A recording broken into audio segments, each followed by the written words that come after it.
City India News, महाराष्ट्रातील लोकप्रिय news channel.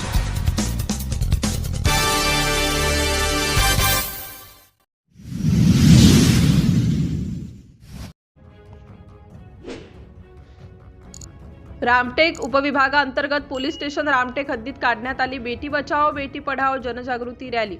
Beti Bachao Beti Padhao या उपक्रमाला 10 वर्ष पूर्ण झाल्याने माननीय हर्षे पोद्दार, पोलीस अधीक्षक नागपूर ग्रामीण जिल्हा यांच्या मार्गदर्शनात रामटेक उपविभागात दिनांक 3 मार्च 2025 रोजी रामटेक येथे बेटी बचाओ बेटी पढाओ जनजागृती रॅली काढण्यात आली होती।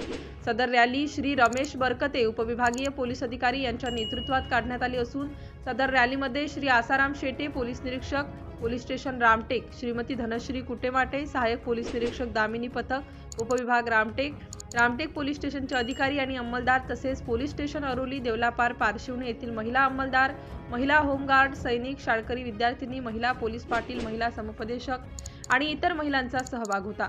सदर रॅली उपविभागीय पोलीस अधिकारी कार्यालय येथून सुरू झाली तसेच रामटेक शहरातून जनजागृती करीत रॅली पोलीस स्टेशन रामटेक येथे समाप्त झाली। तसेच माननीय मुख्यमंत्री महाराष्ट्र राज्य यांच्या 100 दिवसांच्या उपक्रमांतर्गत पोलीस स्टेशन रामटेक येथे सुरू करण्यात आले।